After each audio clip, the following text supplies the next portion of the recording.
July 1518, Strasbourg. A lone figure, Frau Trophäa, begins a fervent dance. In the heart of the old city, cobblestones echo with the rhythm of her feet.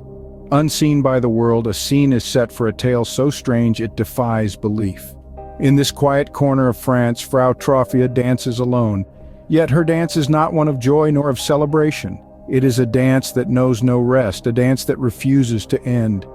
As the days roll on, the spectacle of her unending dance begins to draw attention. Curiosity turns to bewilderment, bewilderment to alarm.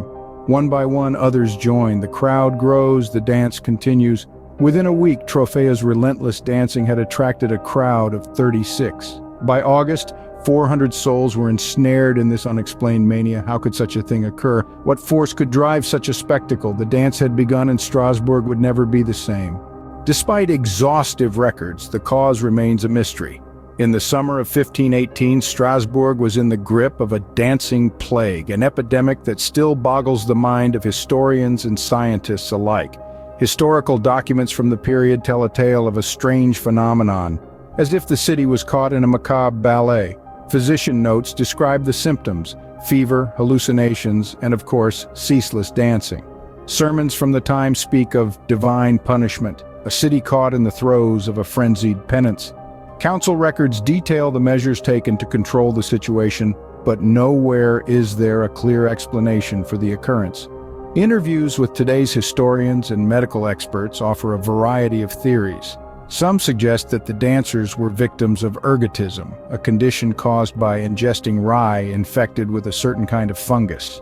Symptoms of ergotism include hallucinations, fever, and muscle spasms, which could be mistaken for dancing.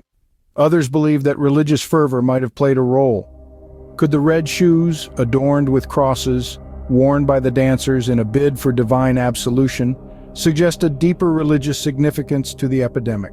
Yet another theory is that it was a case of mass hysteria, a phenomenon where a group of people exhibit similar physical symptoms due to psychological stress. The year 1518 was a time of hardship. Disease, famine, and social upheaval were rife.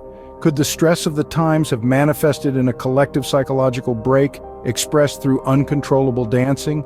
Each theory seems plausible, offering a glimpse into the world of the past, a world so different from our own, yet eerily similar in its human struggles and mysteries.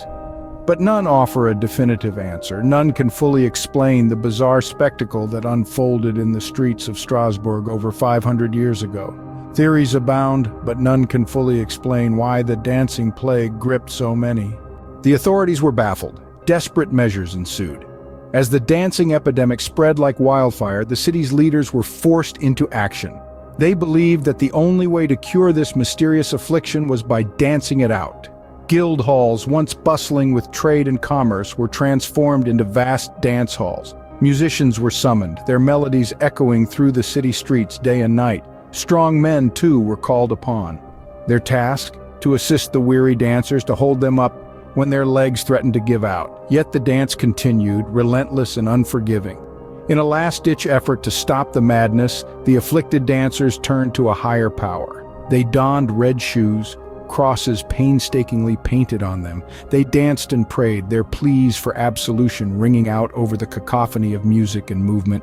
Their desperation palpable, they sought divine intervention to end the inexplicable mania that had gripped them. As suddenly as it began, the dancing ceased. The fervor, the bewitching rhythm, the hypnotic whirl of bodies, all came to an abrupt halt. The streets of Strasbourg, once pulsating with a strange energy, now lay hushed and desolate. The echoes of the footfalls, the laughter, the cries of despair, now replaced by an eerie silence that seemed to blanket the cobblestones like a shroud. Those who survived were left bewildered, their minds a whirlpool of confusion and exhaustion. The red shoes marked with crosses were cast aside, the desperate prayers for absolution echoing in the empty guild halls. Yet, despite the cessation of the dance, the mystery remained. What had sparked this unexplained mania? What forces had driven these souls to dance with such relentless fervor? The dancing plague of 1518 remains an enigma, a testament to the inexplicable mysteries of our past. But the question lingers: what caused the dancing plague of 1518? Join us next time as we explore more of history's unsolved mysteries.